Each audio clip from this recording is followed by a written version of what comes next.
Oh, we're up and we're running with. uh you gotta sing your. What is you gotta sing? What you gotta say? My black ass self. How do you say it? My black self.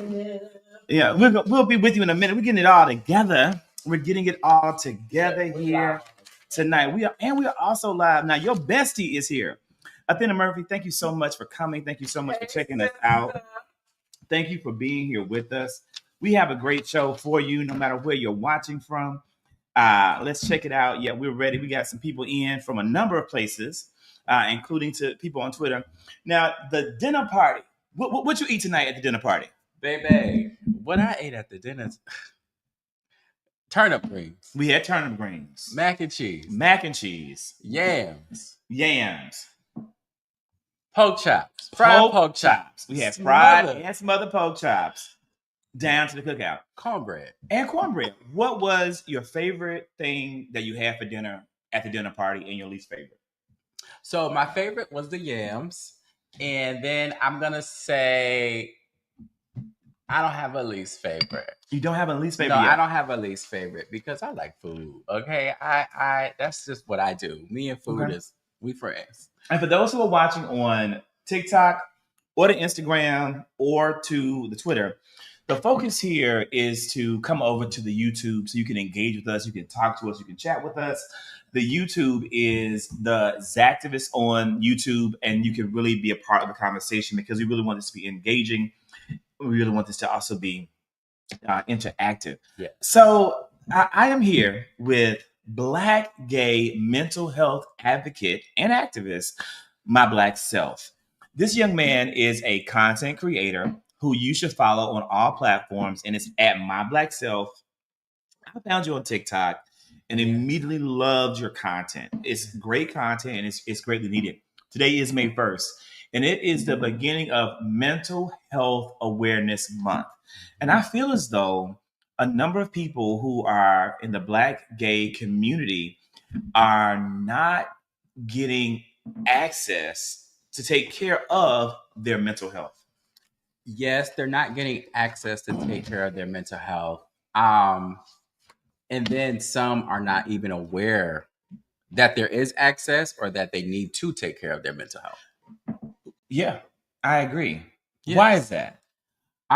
We can say it's generational and we can say it's from our parents and all of this, but ultimately, I think sometimes it's, I know myself. I don't have to do that. I know I'm myself. I can work on this and I can do this. Is that not the case? No. Explain. Tell us about it. Okay, for some people it may. But if you're somebody that's really walking around and you have wounds, open wounds, trauma, your mother was doing this, your parents were on drugs. You had a broken home, you were in and out of you were just in and out, you're all over the place, and then you're walking around in the streets thinking that you can really just do this and go through life like that. You can't. You need assistance.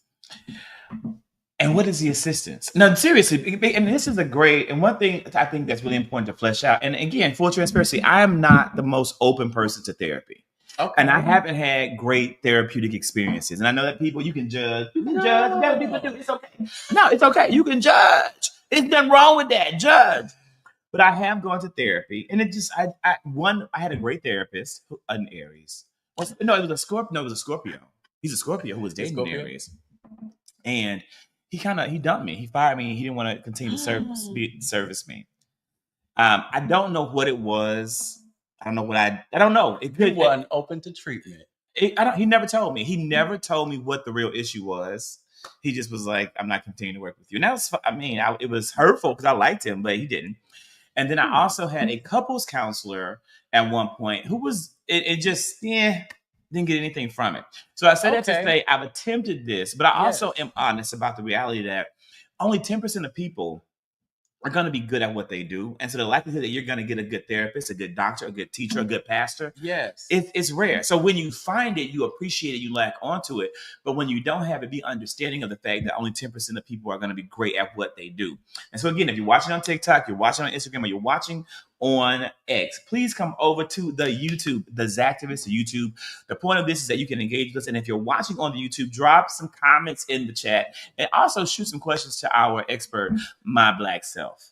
So what do you think about that? I think, so for me, I think you really have to know that you need help and assistance. So So about the people that sit here, like you would just say, the people who are like, they don't even know they need help. I'm about to give you an example. Okay. So 2020, right? All of the murders were happening and I was going to protest and something happened to me and there was a video that exists of me like spazzing out on this gentleman.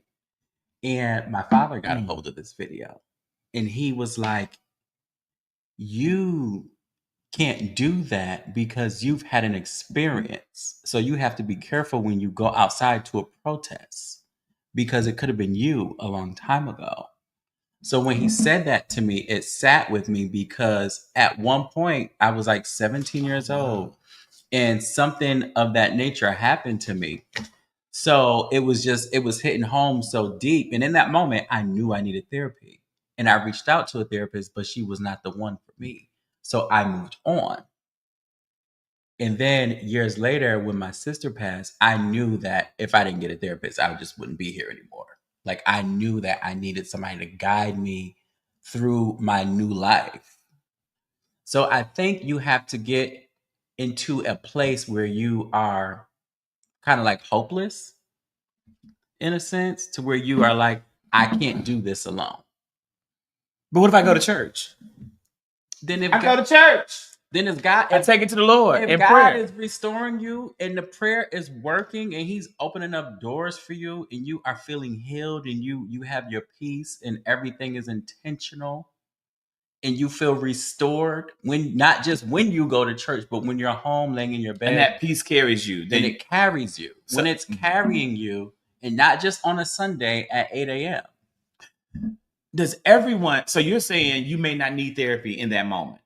Because some people are saying everyone needs a therapist. Everyone needs therapy. That's a body of work out there. I feel like it's tricky because we can say everybody needs therapy, but like therapy's not going to get through to everybody either. Right. Because you got to want therapy too. You have to be receptive. You got to be open. Receptive. If you go into therapy knowing that you really don't want it or like, I don't really need this, but I'll try it out, then you're not going to get anything from it because you already know that you don't want to try it. This ain't going to work for you and you don't need it. I agree. And I think that you should pray for your therapist. Pray for God to send you the right help. Pray for help and that the help comes. So maybe if I were to consider therapy a second time or again, I would pray for God to send me the right help, the right therapy. Yeah, I mean, and so and I think that always works. Like, I mean, God sends what you ask for. Like, that is for my life. God sends me what I ask God to send. Is in the tongue. He's out here sending you what you need, but we don't ask Him for those things. We ask Him for the wealth and all that other stuff. We don't ask Him for the necessary things that we really need to be healthy in life. Say it again. That's a moment. That is the first aha of the night. Aha, motherfuckers, aha. First aha of the night. Go back. Aha, motherfuckers, I'm talking about God. We're not asking Him for the help, what we need for our health. We're not asking Him. We're asking Him for the Benz, for what we the want. Beamer, the big house. We're not asking Him, God, just give me peace in my therapist or like in my job or give me myself. I think that's an aha moment. I think that's the first takeaway from tonight's discussion. And yeah, I remember life definitely, I think, takes you to that place where you realize it. Before my mother passed, I prayed one way. And after she passed, my whole entire prayer, everything about how I pray completely changed. Yes. It became extremely personal. I began to call family members by name. I pray over the children intently. I pray over every member of my family for protection. It's a totally different kind of prayer after losing her. So I think that's a very profound statement, and what I asked God for and how I asked for it has also changed. Not that I was asking for no Benz. I wasn't asking God to send me no Benz. but I was asking for a whole lot of prosperity Yes. and abundance, which is gonna come anyway. That's a part of God's plan. But what I wasn't asking for was more protection and healing for my family. And now that is something that I have added in. The bestie said, did therapy save you when you lost your sister, or was it a life or death situation that's caused you to get help from losing yourself? Say that again. Was therapy there? Was that what really made a big difference for you? Was the therapy? Yes. Both. Losing my sister completely changed me. And I feel like this is probably gonna sound crazy to some folks. Like, it was like the most, I say it was the worst, most beautiful thing that could have ever happened to me. Repeat that. That's another aha moment. And if you're watching on the TikTok or the Instagram or the X, you need to be on the YouTube to talk to us. Thank you, Athena. We want to see more comments in that chat from people who are watching. Explain that. That's a powerful moment. Losing your sister, yes, was one of the best things and the worst things at the same time. Explain that, because people aren't going to understand it. But I know exactly what you mean. You know exactly what I mean. I do. It was the worst thing because, oh my God, how could this person leave me? You're gone too soon. But it was the most beautiful thing because ultimately, like, I was able to watch my sister take her last breath. Like, I was able to be there in those moments for her, like I always was. So it was a continuance to watch her, or not watch her, but to feel, but to be hopefully there. She went. And how old was your sister? 38. Yes, you lost your sister. Transitioned from life to everlasting life at 38 years old. Yes. And her younger brother, was there watching her, supporting her through that. Yeah, I was the one that said, okay, it's time. So that was pressure. You talking about trauma? Yeah. Trauma? That's pressure on you. That's a lot. Like, I needed to talk to somebody because that day repeated so often. And I needed to know, like, what I got from therapy was the tools to know what to do when that day repeated itself. You know what I mean? Yeah. So it's a huge part of your work. When you watch and you follow MyBlackSelf's social media presence, he does a lot of work around grief, and you do a lot of work around healing. Is that what really motivated and inspired you in that? Yes, absolutely. Because I got to learn myself in a different way that I never had before. Do you feel as though this is a part of your divine calling? Yes, and that is crazy. Well, I feel it when I watch his content. I feel as though his grief work is a part of his divine, a part of the big journey, a part of his, like, why he is here. And there are people who that is their life's calling, to help people transition through those types of moments. But it's hard work. It's difficult work. Now, really wanted to talk about and look at the mental health challenges that are faced by Black gay men.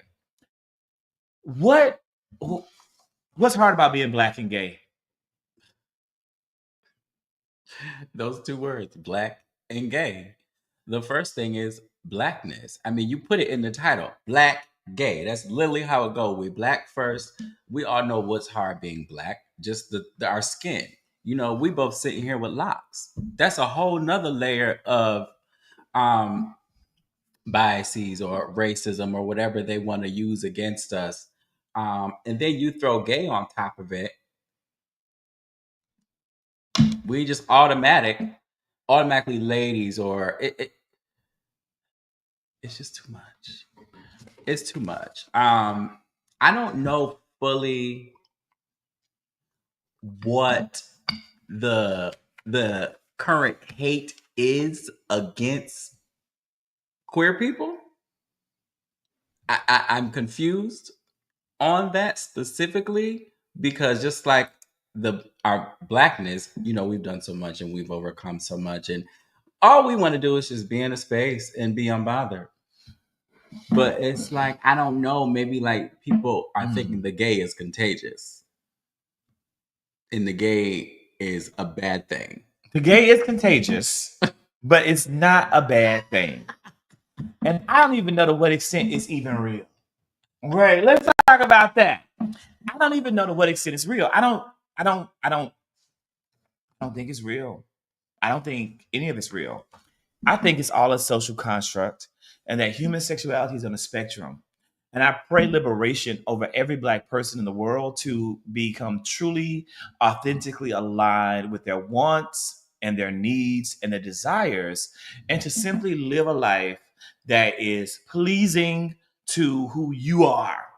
Authenticity. I was about to say I feel yes, authenticity. I feel so bad for so many of the homophobic people in this world who are probably homophobic because of how they have been conditioned and how they've had to force themselves into boxes that no human spirit should have ever been put into. And I think you should explore and enjoy. If you are identifying, and I believe you are what you say you are. I'm gonna say this also here, a controversial statement. You maybe have engaged in intimate acts of orality with 20 different men and you're a man. But if you say that you are straight, child, you are straight to me. You can have 20 different eggplants on 20 different nights. But if you say you are straight, you are straight because it's your self-identity. It's how you identify. That is true. No one has the right to tell you who you are. So if that's who you are. That's who you are. You just so happen to have you so happen to have a flavor, but you just like the taste of the eggplants, and that's you. That's how you identify. But I believe that if you are on the other end and you've never engaged and you're a gay man, you've never tried X, Y, Z, try a little bit. Just try. Try a little. Eat some oysters every now and then. It's healing for you. It can be. That's accurate. Oysters are healing, first off. I agree 100%. Okay. Just try it out. But that's my controversial opinion about sexuality on the spectrum. Athena said, what would be the one thing you would want the world to understand about being a Black gay man? One thing you want the whole world to know about being a Black gay man. One thing I would want the whole world to know? Human. That Black gay men are human. What does that mean? It means I bleed the same as you. It means, I got the same limbs, some of us, right? But we got the same parts. There's nothing different besides the choices that I decide to make on my own and in my own time and within my bedroom. That's it. And you shouldn't be in there. You shouldn't be in there. You need to stay out. Close the door. Close the door. I want people to understand that how you judge is how you will be judged. And I promise you, God is a healer. Do you understand? Listen to what I'm saying. I promise you, God is a healer if he is nothing else. So if you are sitting here passing judgment against things that you have not sought to understand, because first you should seek first to understand. Listen before you hear, before you speak. Life has a way, and God has a way of taking things full circle and giving you exactly what it is that you hate. Exactly. So you be cautious and you be careful, because life is long for those of you who are in those situations, and it may not always be pleasant. So in the same way that you very well have been growing up and you have called me all kind of F slurs and every other name in the book, baby, your son, when you have one, could be called the exact same things. And the way I had to struggle could be how you have put that on your own child to have that struggle. And why would you do it? Why would you do that? Why would you do it? So be cautious, be careful, and be considerate how you do that. And that's what I would say. That is what I would say in terms of the message of what I want the world to understand about being a black gay man. Growing up, as black and queer. Well, first off, when did you realize that you fell on the LGBTQI plus spectrum? I don't remember exactly, but I remember printing out porn at a very young age and just looking at it or just going to websites. I was like, almost teenager, 10 or maybe, I don't know, because I was also in love with Lil' Kim for a very long time. Okay. So maybe like around that time, like, right, maybe 10. What was it about Lil' Kim? She was Okay, she was nasty. She was nasty. She was tiny. She was cute. She had the little buck teeth.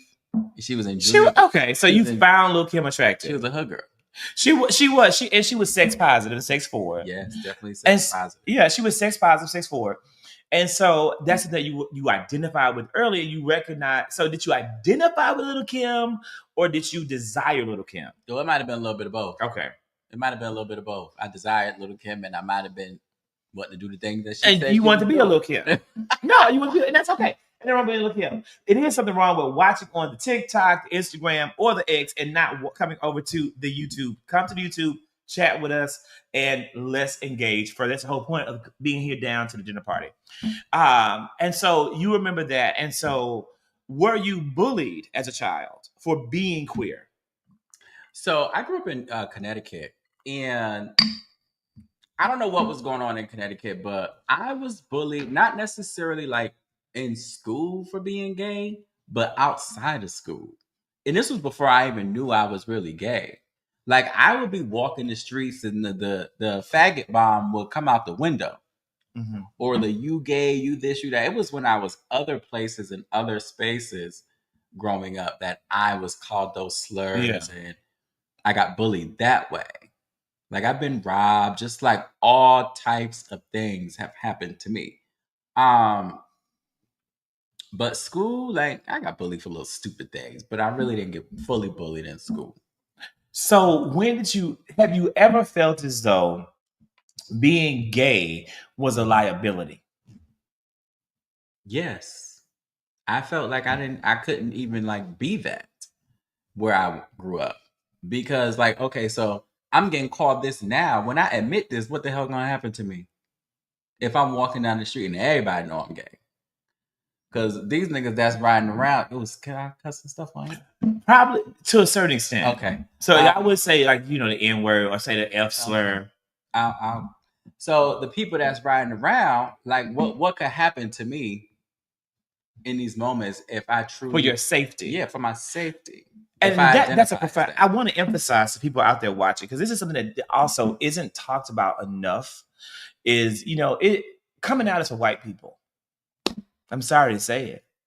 Coming out is for white people. That's how I've always felt. I've always viewed it that way. You judge me if you want to. I don't care. I don't care. But I've always felt that because most Black people don't have the safety to come out, because we have to fight totally different battles. Mm-hmm. We have to live in a totally different world. So the National Coming Out Day, that's a wonderful celebration for a lot of people. I'm so thankful that it exists. But for young Black men and young Black women and young brown men and young brown women and my young minorities all across this world, there is danger, extreme danger, in being able to do that without the community support that should exist. And that support is only dwindling in 2025 under the Trump administration and the pullback of resources and the constant denial that this entire representation even exists in the world. Yeah. And I think it's important that we say that, and that's out there, because you bring that up when you talk about, your journey. Yeah. But and I think a lot of people make choices to deny certain elements of who they are for safety. Why did you choose not to do that? Because I was scared. I really did not know what would happen to me. Like, I didn't know, okay, so I done been robbed before, right? So I don't know if that was one of the folks that was calling me out my name. Like, what could happen? Am I going to walk down the street and get jumped now all of a sudden because everybody know I'm gay? Am I going to get caught up in a drive-by? Just, you don't know what's going to happen to you. Am I going to get caught alone? What's going to happen to me? So I feel like also I had a really good family though, and a really close knit of friends that kind of made it easier, but they still knew I was a little scared. So they knew and they supported you. Yes. Yes. How did they know? The family automatically knows. Family knows. You feel like your family knew. Oh yeah, they automatically know. Like, and then I told my friends, and then we were just always together. Like, I didn't walk home by myself. Like, those type of things that happened, we stuck together like we was stuck like glue. And yet, so your family has always played a large part in your life. 100%. 100%. Yes. When you look at the role that mental health awareness plays in your life, what is it that is something that you wish for all Black gay men out there?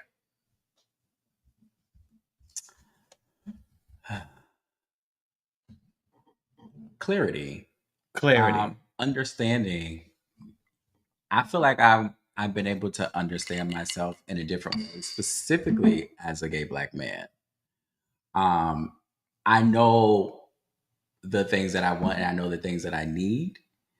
I know not to put myself in certain situations. Like I have the knowledge to know right from wrong, like in the right from wrong way. Like because we all know right from wrong. But we flip it. And give me an example. So I know I ain't supposed to drink your drink right now because maybe I saw you put something else in there. But I'm gonna go ahead and drink it just because I may be curious of what that feel like. People do that? Yeah, people do that. That's not my world, people. That's not my world. That is not my world. But I know, I guess it's not fair to say it doesn't exist because it really does. No, it exists. These things and substances, we'll say substances are a part. It's a subset of gay culture for some people. It really is. And Yes, it's a party culture. It's a whole thing, party and play. And so have you used substances? No. Would you use substances? No. I'm not about that life. I mean, I barely can have. Do you judge people that do? No. Okay. Well, that's good. I judge you privately. I judge you just a little bit. You hear me? I do. Privately. I'm judging you. I do. You party and playing. I'm judging your ass. Don't you party and play over here, motherfucker? Yeah. It ain't no. We ain't partying and playing here. No, we're not.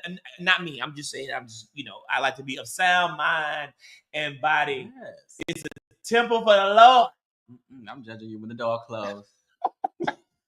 So Uncle Joe and Niecy Poo Piglet said that if you could go back and change something about your younger self that would help you in the world today in regards to how in terms of how the LGBT community is treated or seen, what would it be? If you go back in time and change something in this world for this community, what would you change? What would it be? And while he reflects, I'll tell you my answer right here, off the bat. I really would change the stigma around it so that more people who really are straight would be able to just explore their desires. Because I do not believe a same-sex act makes you gay.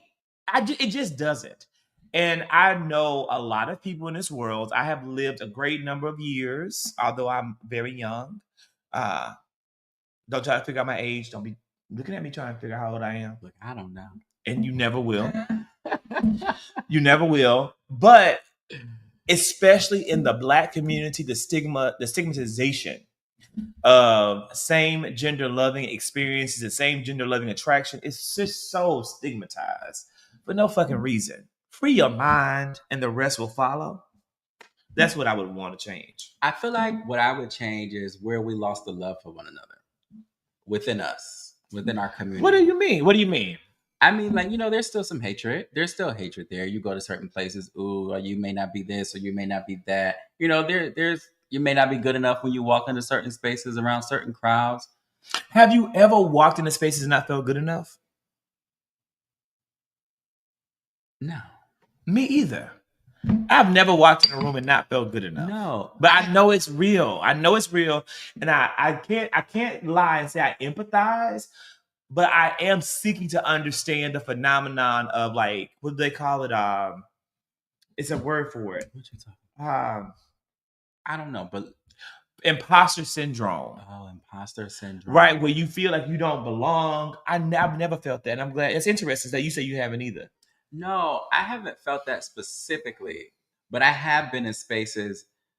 I don't want to say where I felt like I didn't belong, but I'm like, this isn't the space for me. They may not think I belong, or they may not want me to belong. Yeah, or right. A space isn't for you. Give me an example. Like the vibe, right? The vibe, like everybody's doing things that you don't do. Like party and play. Party and play. Okay. So I don't need to be here. This isn't for me. I'm not going to party or play. So I need to go, But yeah, I would bring back the love whenever that stopped, whenever we got the jealousy and all of that. Yeah, I would erase that so it could just continue to be just pure love in all the spaces that we go.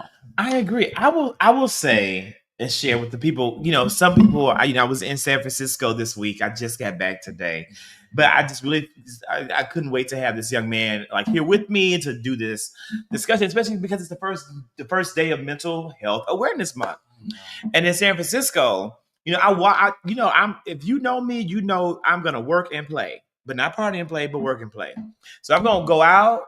I'm gonna have a good time, and I'm gonna go to all the places that you need to go to eat, to drink, to celebrate, to have a good time. So of course I went to the Castro, and I can say that San Francisco was very different. It was very different. It was definitely not a hospitable environment for a Black gay man. I did see a small number of Black people spread around the places that I went to, none of whom spoke to me or acknowledged me first. I had to go up to them. I got to a point where like, fuck this, I'm going to speak to these brothers and say, wake up, what's wrong with you? Let's get up. We'll get out. Clank the teeth. We're going to break the spell. Nigga, we're going to break the spell. How did that work? Once I went up and spoke to them, all people completely changed. And okay, but I was over it. I was overseeing Black people that didn't speak to me. I was over it because I'm not you. That ain't the word I come from. That's not That's not how I live my life in Atlanta. That's not me. So we're not gonna do this. We're not gonna do this. In San Francisco, we're gonna recognize a brother when you are here in a sea of non-brothers. You finna speak to me, like almost speak to you. And so I did that. And it ended up being fine. I met some people, had great conversations. Many of these are transplants. But I think that people adapt to that culture. And so, but again, I think it's important that you pick and you choose where you live, where you can be in a place where you feel welcome and accepted. That's accurate. Because, I mean, even on the Northeast, like you're not walking in saying hi to everybody. Like it's just different. But here, like if we was to go out right now, I'm acknowledging, like I'm saying hello. And it's just it's a thing. It's a thing. It's just a thing. It's how we live in the South, especially how we live in Atlanta.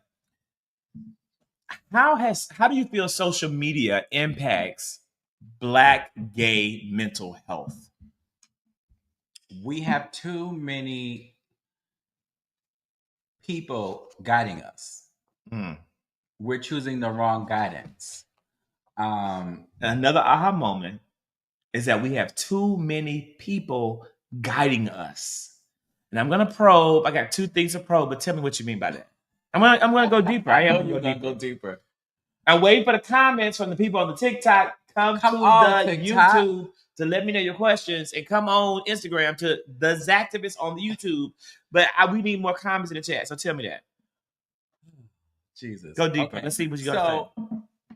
We get up in the morning, and sometimes the first thing some people do is scroll. And think about of the people we follow and why we follow them. Right? We're following the man with the beautiful body that we love and that we want to be. And then we following Joe, who has been in beautiful relationships, but he's single right now, and he's a beautiful Black man. So I'm also take his advice. We're taking advice from too many different people who are in too many different sections of life. Nobody is in the same space. Like, follow that person who is where you are and they are walking through life at the same time, maybe. Or follow that person and take that advice from that professional who knows and who has the degree, maybe, to prove it. Or follow those people that have the experience and they're not telling you how to live, but they're showing you, they're sharing their experiences with you. That's one thing that I do. I share my experience. I'm not telling you what to do because I don't know your life, and your life is not my life. I only can tell you my experience and how I've gotten through and overcome certain things. But I'm not your teacher. I can help guide you the way that I am guiding myself. That is all I can do. But I'm not your therapist. And I think we're looking for therapy in so many different people because instead of looking for therapy in a therapist. Yes. I mean, even relationship advice. If we was to scroll right now on Instagram, we would get so many different relationship advice. So much difference that we wouldn't even know what to take. It's just so much divergent And if advice. we were in relationships, we would get home and be like, now I don't know whether to break up, move on, accept that he cheated, call the girl over. What do I do? You just Not me, baby. Let me tell you something right now. I have discernment from the Lord. When I hear some bullshit, I know it's bullshit from the moment I hear the bullshit.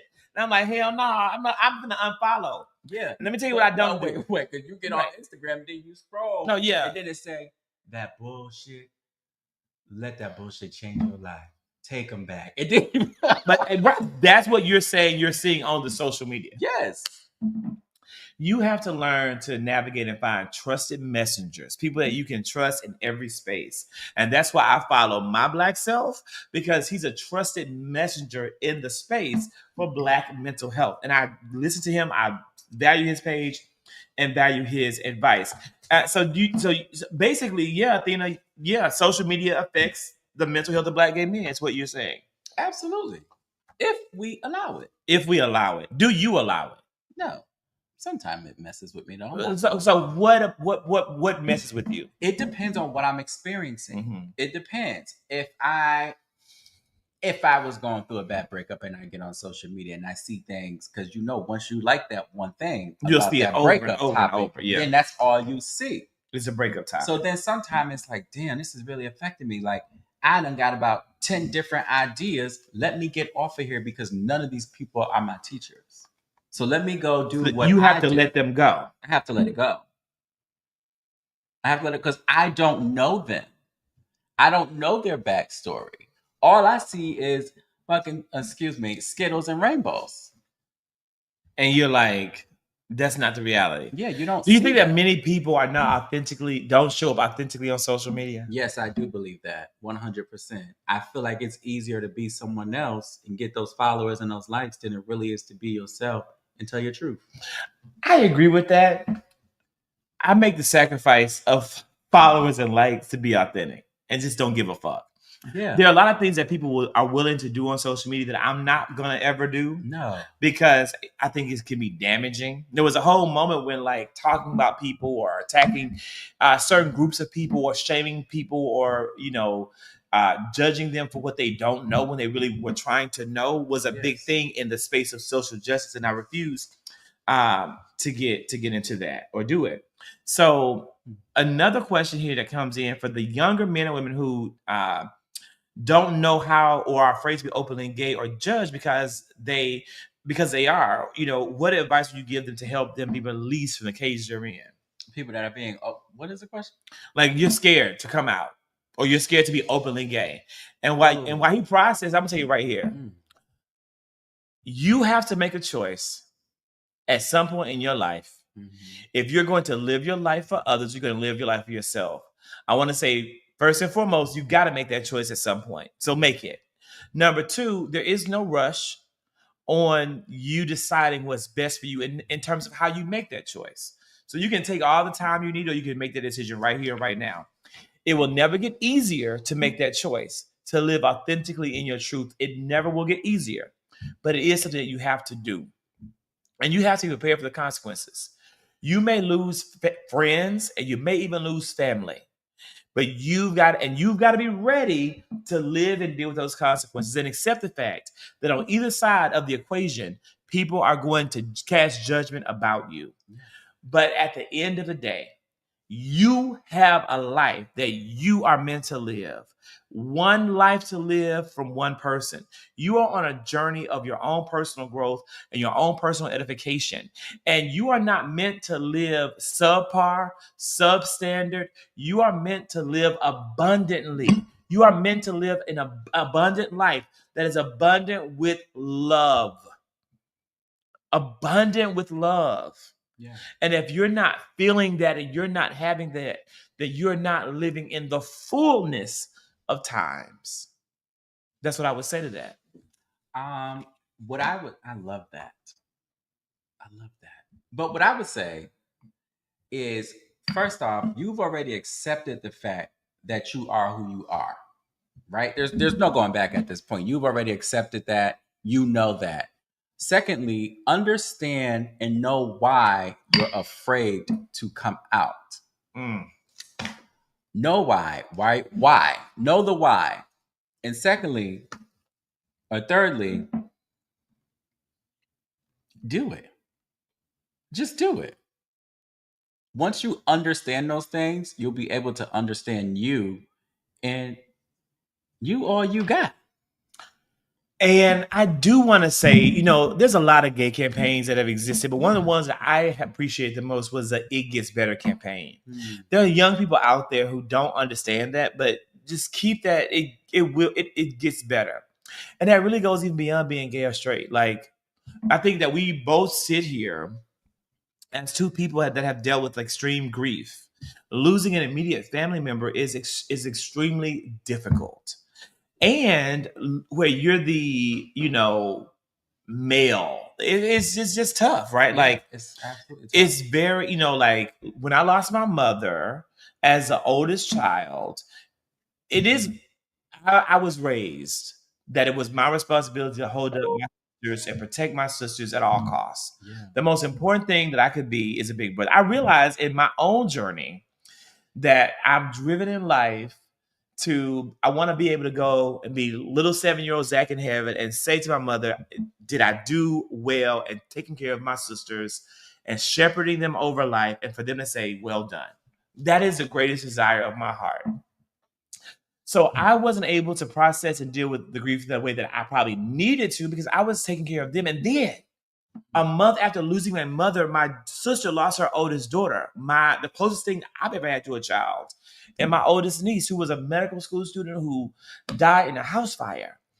And the focus was on ensuring that my sister, who had just lost a mother and a daughter, would be okay. And you've had, again, so in this journey, in this grief, and how we process it, there's a lot of lessons that have come from it, and a lot that we have been able to glean that we're able to share. And so it's all about your journey, how you feel comfortable, because it's your journey. These are things that we're meant to go through, a life that we're meant to live, and it's our life. It's just for you. All these things that you experience are, I believe, predestined and ordained for your path. I believe that. Everything you experience is supposed to happen. It's supposed to happen. I also believe that you are given, though, in that same vein, choices and free will to make the choices. But you're going to suffer and live with the consequences of your choices. A lot of people, and let me give you the biblical, and again, this is the biblical background for that, right? God gave Adam and Eve a choice. They didn't have to choose to eat from the tree of knowledge. They didn't have to choose that. They had eternal life until they ate from the tree. And when they did that, they had to suffer the consequences for eternity of the choice they made. There are people out there who say, oh my God, I can't believe God would allow Hitler. I can't believe God would allow Trump. Yeah. God gave Americans a choice at the ballot box, and they made that choice. And they're going to live with the choice in the exact same way that the people of Israel lived with their choice in Pharaoh's day. They made choices, and they suffered plagues. They suffered disease. They suffered famine. They suffered drought. They suffered plagues of locusts. They suffered because of the choices they made. So God will be no better to us than he was to them. It's all the same thing. And all we can do when America has made the wrong choice, or people made the wrong choice, is pray for grace and mercy through the process. What do you think? I think we should, because you said something that bothers me. Oh, tell me. Let's call it out. It is, I can't believe God would allow this. Where did that come from? And why do we feel that way? Why do we feel that way? If, like you said, I don't feel that way. We know all of those stories. Deborah Kirk always. Right? Let me tell you something. My mom was sitting. My mother had 3 constant quotes. One was, "You can't get blood from a turnip."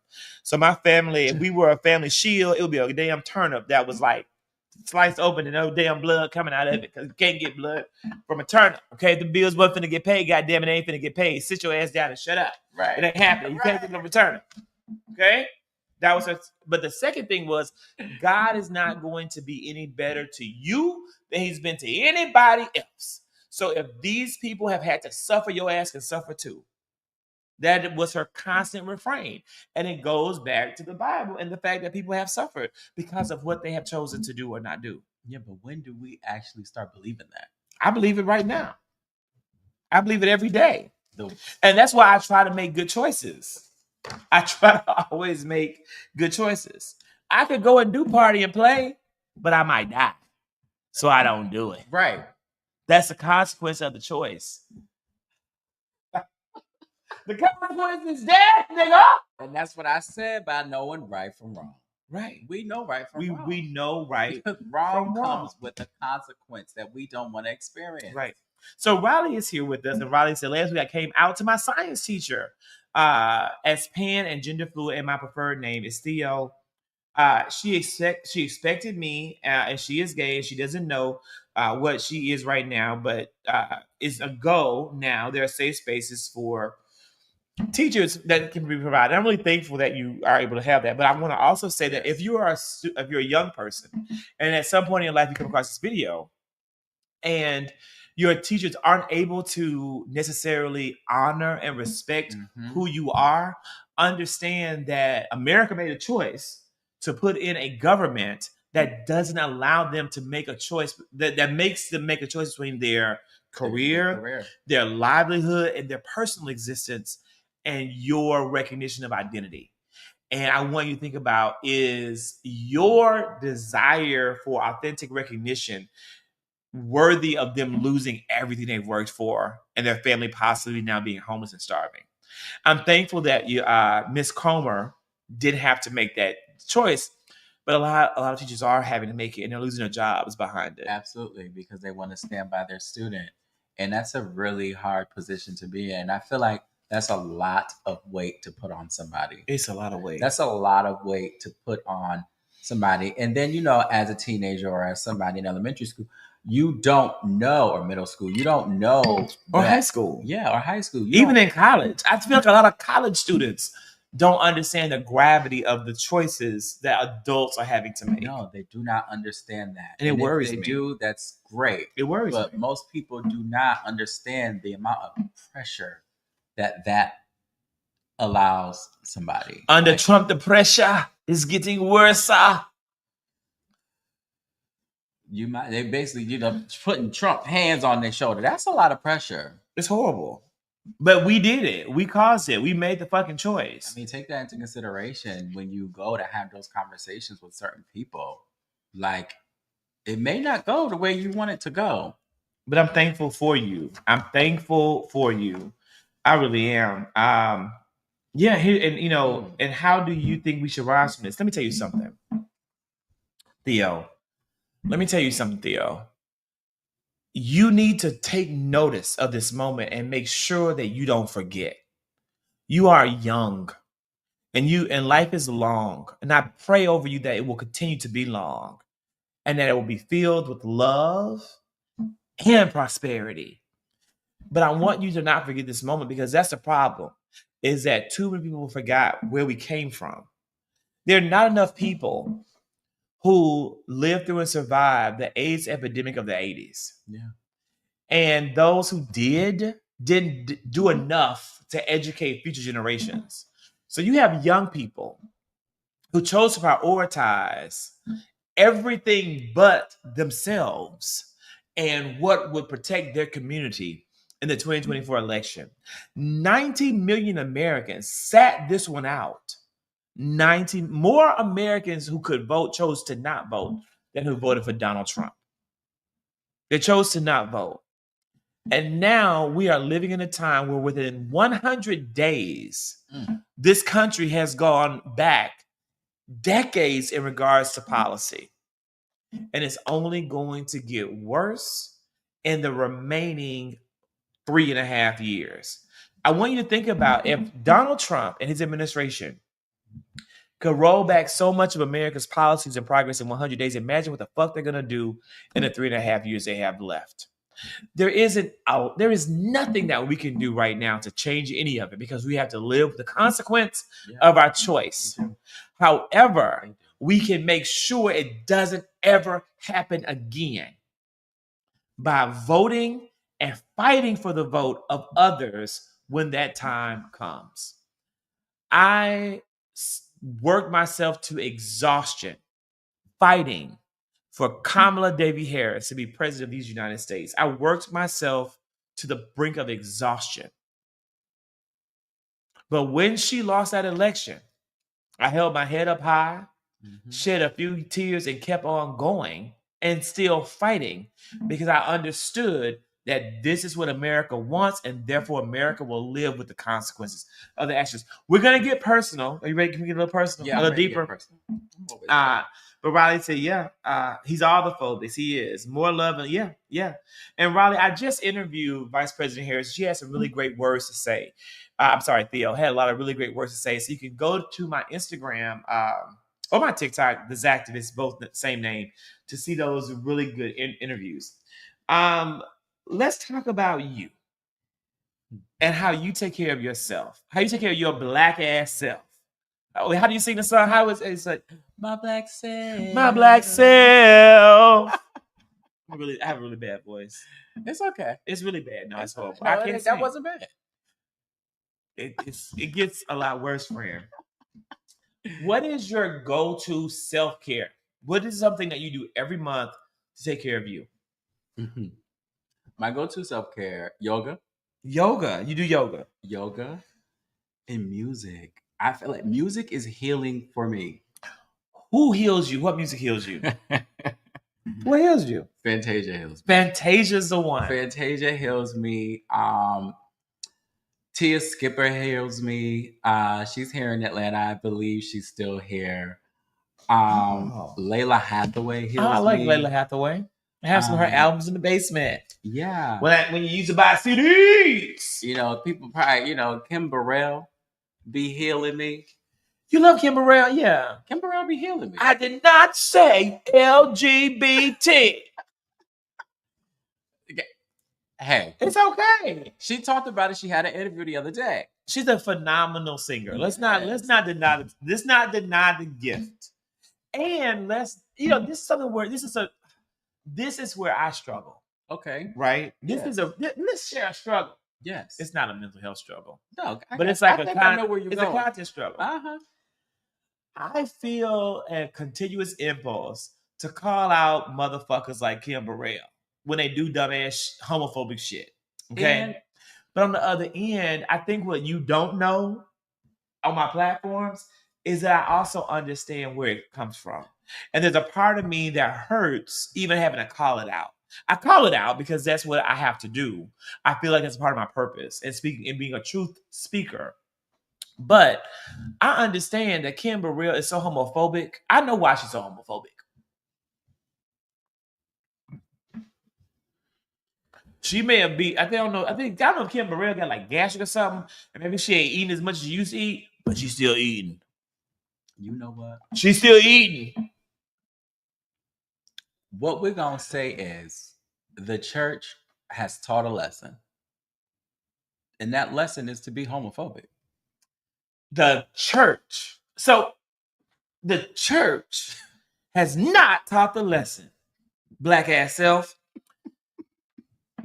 that false prophet of the church has taught that lesson. Okay. Yes. Don't put that on Peter.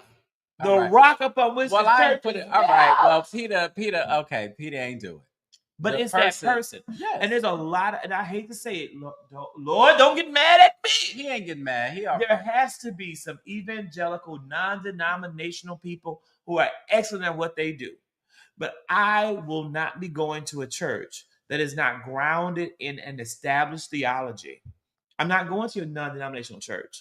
I'm not going because I need to know that you are based in an understanding, in a study, in a governing body that will tell you that when you get in the pulpit and say something that is against the word, it's against the word. Because some of these people can get up there and say whatever they want to say because they're independent churches and there's no accountability. Yeah, but I just don't understand how you can be for the people, but pick and choose which people you want to be for. That just doesn't sit right with me. Say it again. That's another aha moment. So, the interview, you need to watch what Kim said. Okay, tell me about it. So she spoke on we're going to defend Kim. And I don't know, because I know. We need to defend Kim. Help me understand. No, I mean, this is what let God be. Yeah, no, What's that? LGBT. Let God be there swiftly. Wait, I don't know what it is. I forgot what she said, but it was funny. Okay. Pretty much what she said is that's how she was raised. Right. Right. Okay. Yes. And she was taught to be that way. Yes. Because when you think about it, or when you really sit down and go, okay, there was nobody around her to say that's not okay. Because right, especially for her age. Yes, especially for her age. Because everybody was like, yeah, girl, you right. Right. You right. But then when she finally said those things, she had to sit with those and understand, like, okay, I'm losing deals. I'm losing this. I'm losing this. I'm losing that. What is happening? What did I really Did she apologize? Did she apologize? She apologized on it was one of those award shows. Okay. Where she, I think it was like the Stella Awards. Remember, did you see that? I'm very unforgiving, so I did. Oh my god! I'm a Scorpio. I'm very unforgiving. You see, I am so forgiving because I like to understand why you felt that way. Yeah, and I like to see you overcome that thought and grow from it. I like to see you grow. I love that about you. Yeah, I mean, everybody don't get that forgiveness. Everybody deserves grace. God, please continue to give me grace and mercy, please. But I'm gonna spread some. I don't need you, but don't punish me, God. Don't teach me to show grace and mercy, because I don't want to learn nothing. I just want an easy and smooth, God. I want an easy and smooth. Don't teach me no lessons, Jesus. I want a smooth, easy life. That's what I want. Easy and smooth life. So music, Kim Burrell, is very healing. Okay. Yeah, I mean, I go for walks. I do. You go for walks. I go for walks. I do things to keep my peace. Like, I don't want to be stressed. I may go walk in the park. Like, I do things very minimal. Okay. Yeah, I'm that guy. That's just very like. And if I can't do that right now, no, I can't do that right now. That's gonna mess up my peace. I'll talk to you later. Okay. Now, if you could describe your mental health journey as a movie, what would the title be?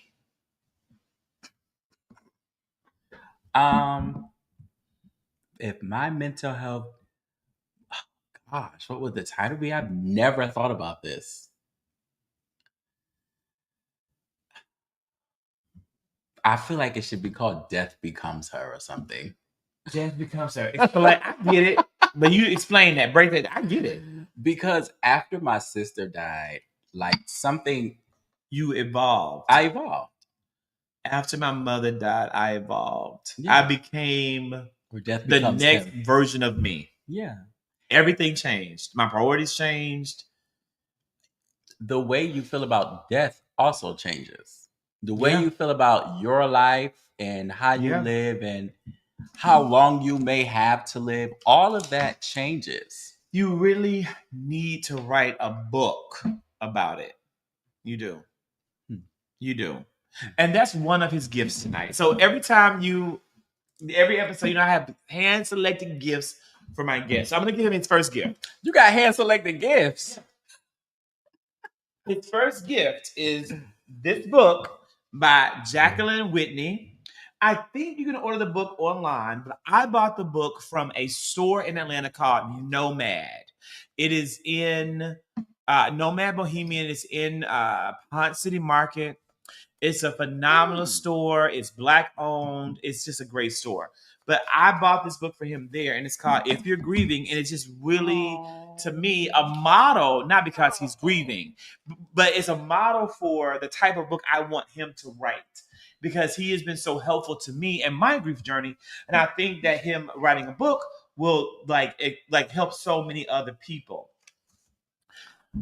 I agree that I also feel like I went to my next level of existence because my priorities also shifted. I went from chasing success to chasing protection, valuing and appreciating people in a way I hadn't appreciated them before. Because your family's just here. Your family is your family. Your family's just here. It doesn't occur to you that they can be gone just like that when they're young, when they're not. My mom was 60 years old. She was working healthy and fine on a Tuesday, and it all changed in an instant. Yeah. So you just never expect that. So everything changed. And surprise, surprise, the prosperity I had been chasing, the work I had been prioritizing, the success I had been craving still came. Hadn't asked for it a day since. And it's still here. It's still there because it's a part of your journey. It's the people that matter, not the success, not the prosperity, not the things. Did death, grief change the way you feel about love? Yes. Yes. Yes. How so? When I had first moved back to Connecticut before my uncle died, this is before my sister died. My Aunt Gail, her husband, I think he was like 20 years, we'll say 12 years older than her, but he was a lot older. He had Parkinson's and he, he was slowly going. And in that moment, like she had called me to watch him. She had to go somewhere. In that moment, I knew what till death do us part meant. And then watching him die. And so part of that, like seeing your family love to the end, that changed my perspective on love. And then watching my sister die, to this day, I still feel like I don't know if I could ever love somebody the way that I loved her. Like I can love strong, and I can love deep, and I can love hard, but I will forever have a broken heart, particularly to my sister or from my sister. So like, I have to be very careful with love because my heart is not whole. Like it's broken. So I have to like allow the right person to love me and to make sure that they can. I'm not looking for you to heal my heart. Yeah, you're not looking to heal you. I'm not looking for you to put it back together. I'm just looking for you to love it the way it is. Accept me, yes, wholly and fully for who I am as I am. Yes. That's the desire. That is all. That is all. So it has definitely changed my outlook on love because I felt like the person that I loved deeply, I don't know. I don't want to say she was my first love, but she was my first love because she was my sibling. You know? Yeah. That was my first sibling. So I've had my first love. I've experienced what that love is within family or within a sibling, right? So, I mean, it definitely has changed and it gave me a different outlook on love because I never would have looked at it that way if she was still alive. I think that's a profound truth. I think it's a really honest and profound statement. Yeah. That a lot of people don't understand. But I think it's also a blessing that you have experienced that and you understand that and you recognize that. Because a lot of people don't. No. But I don't think you can until it happens. You can't until it happens. I agree with that. I don't think you can ever know that because I don't think I would have knew until that person leaves and they're no longer here and you really understand. What's something that instantly boosts your mood, makes you immediately feel better?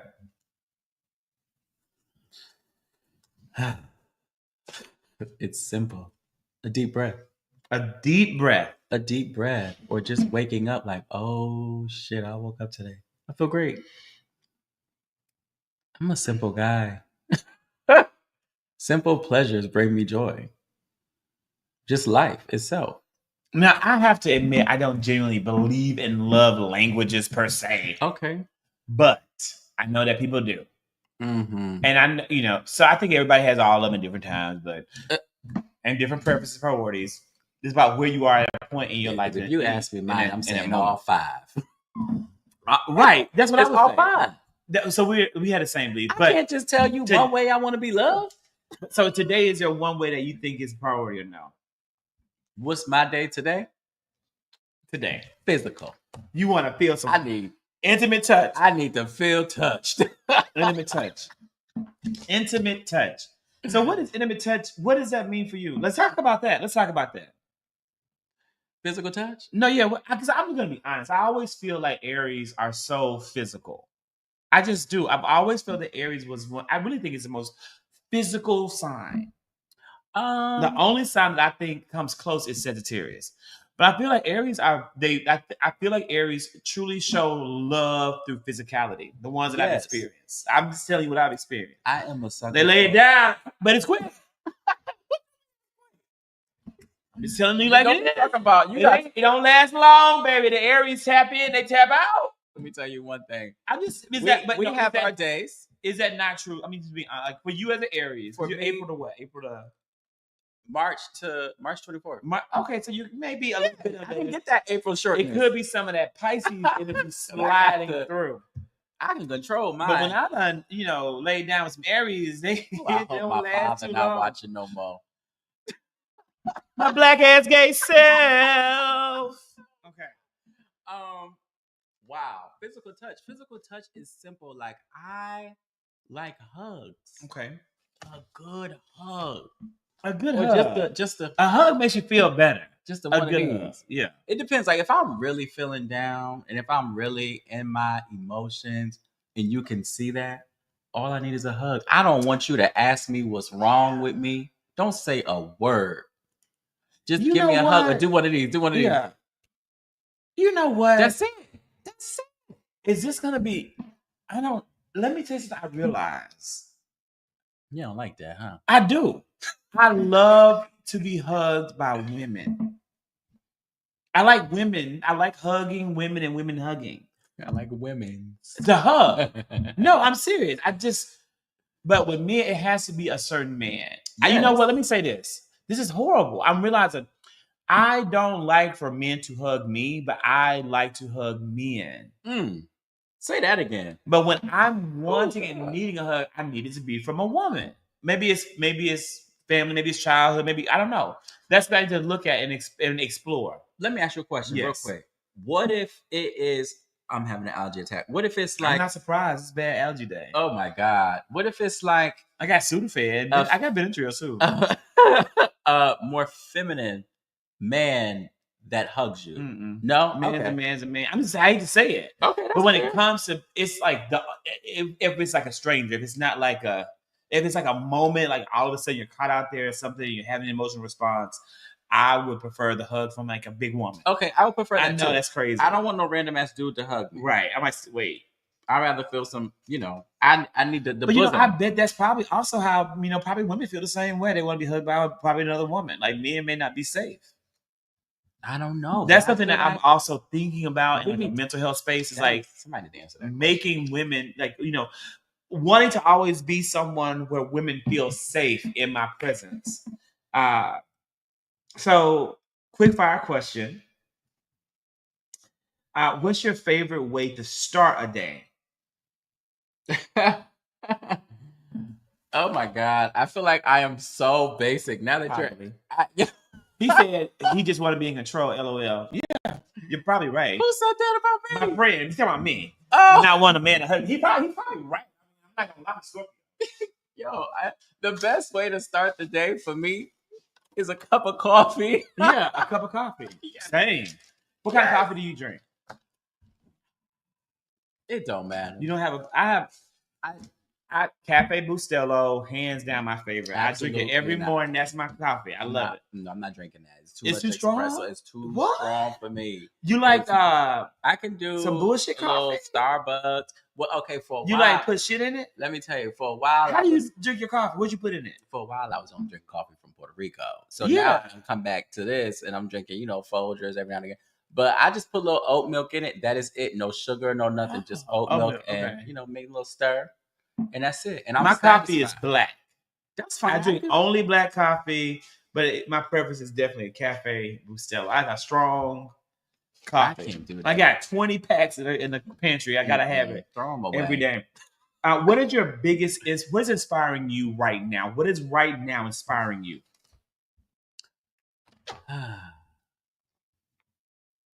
You're inspiring me right now. I'm inspiring you? Yes. How am I inspiring you? So when I came back to Atlanta, I automatically felt like I was home. Okay? For those people that don't know, I am back in Atlanta now. We're glad you're here. I automatically felt home. And I've been craving for my creativity to get back to where it used to be. And I've been craving to just be around creativity because that is where I get inspiration also from other creatives. So you are inspiring me right now. Well, I'm glad. Like, the work is hard. It's hard. I know it is because It's hard. We're going to keep I'm in pushing. here sweating. And we're going to keep doing it. And here's the thing. So y'all watching, look, we got 127 people watching on Twitter. Run your ass over to the YouTube and just follow the page. We're trying to go to page. And follow this man on Instagram and TikTok, MyBlackSelf. MyBlackSelf. MyBlackSelf. We have got to grow these pages. Yes, we do. What's a book or TV show that you're recommending right now? The Let Them Theory. What is it? The Let Them Theory by Mel Robbins. The Let Them Theory by Mel Robbins. The Let Them. What's she saying? It's Mel Robbins. That's a man, though, right? It's a woman. Yeah. What's she talking about? She are talking about not letting people get in the way of your happiness. If somebody is pissing you off, understand that is them. What's over there? You all right? Yeah. I'm just messing with you. Understand that is their intention for the day. That's their problem. That's their problem. Let them. Let them be angry. Let me have a good day. Let him be upset. Do whatever you fuck you want to do. Yeah, let him do that. But it's so many different, like, I need to read that. Ways and avenues within this book. That's just not it. I'm going to read it's that. So much bigger than that.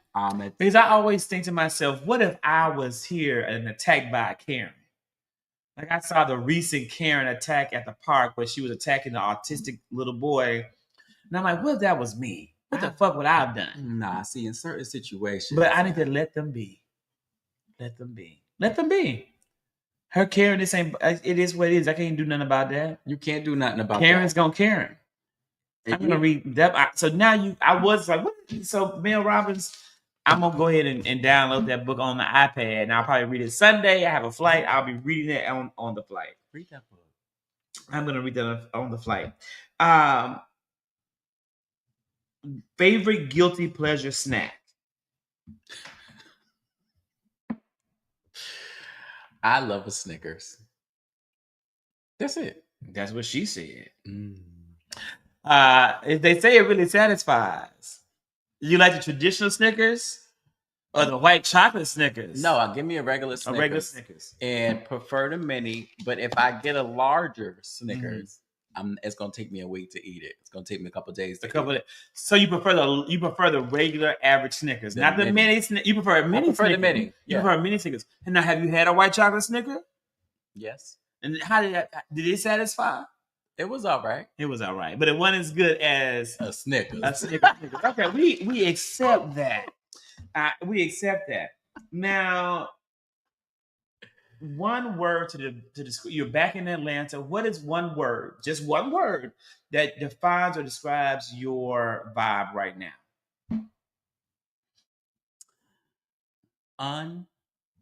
F-word. Wittable. Unfuckwittable. You can say unfuckwittable. Unfuckwittable. Right now, you are unfuckwittable. Your vibe is like you're in the moment, you're in the piece, you're in the vibe, you're in the flow. You can't be fucked with. You can't touch this at all. And the thing, I'm gonna get this man some fried chicken. We had fried pork chops, but I'm gonna get him some. You've had Busy Bee? No. We'll be having Busy Bee. I'm gonna get some Busy Bee soon, so you can have it. It's the best. It's the best fried chicken in Atlanta. Well, I knew you like fried. I could tell. He likes fried chicken. And so Keon says he's eating Cheetos, Doritos, or M&Ms. Okay, Cheetos. Well, you better enjoy them while you can, because RFK Jr. said you motherfuckers ain't gonna be eating that for long. Oh, he's gonna ban it. He said he's gonna ban it. He's gonna ban it. Is there a quote that you live by? And then we're gonna go into this or that. Is there a quote that's defining right now for you? When somebody shows you who they are, believe them the first time. Maya Angelou. Yes, that's yeah. People love the quote. That's it. And I say that because I mistreated her quote. And I loved it so much. What does that mean? Explain that. That means I didn't take her advice. I didn't listen to the quote. You saw what you wanted to see, not what was in front of your face. Yes.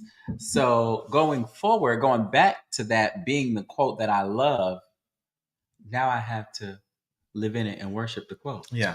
Yeah.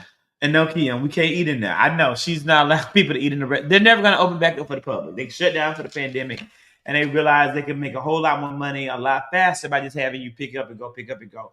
So now we're going to have to eat it right here at the house. And we ate the pork chops tonight at the house. At the house.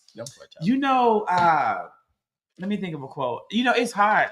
What's the quote? Bling, bling, bling. Bitches is mad. Not that quote is about anything. It's just I keep hearing me say it in my head over and over.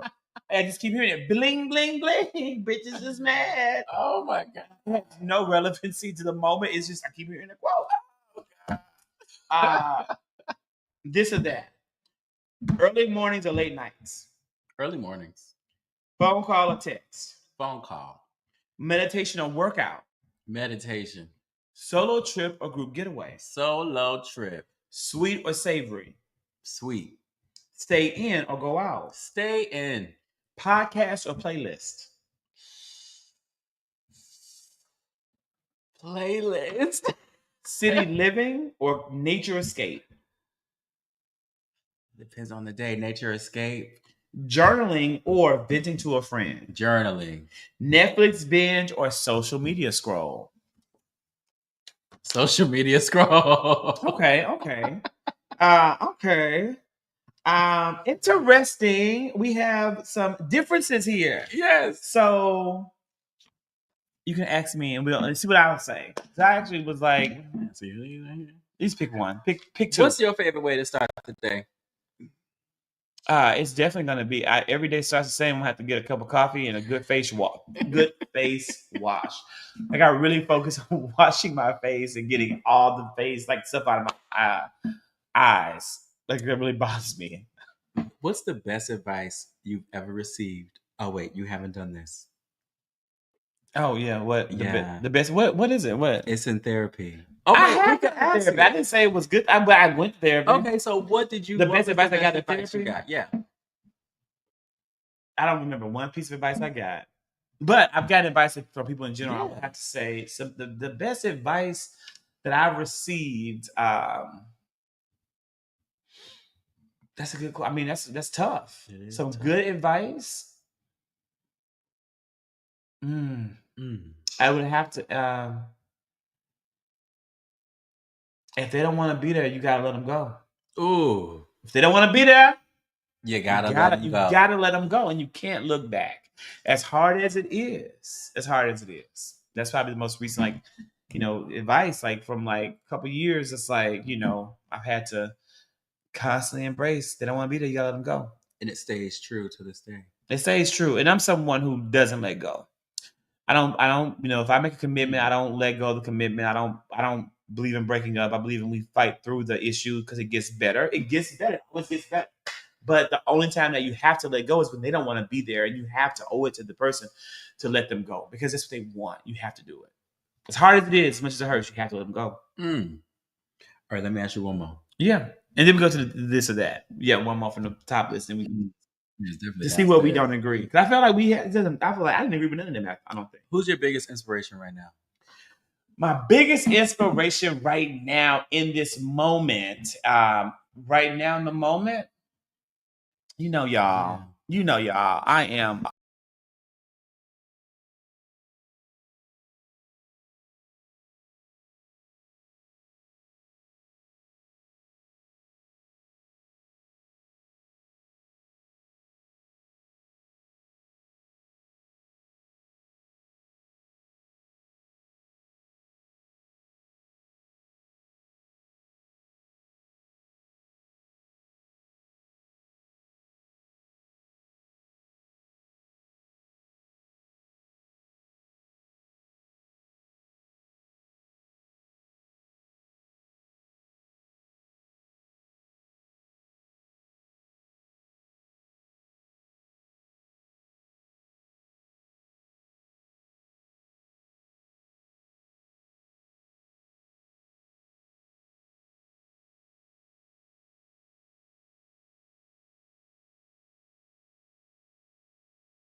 Is it back? Is the sound back? Is it back? Are we back?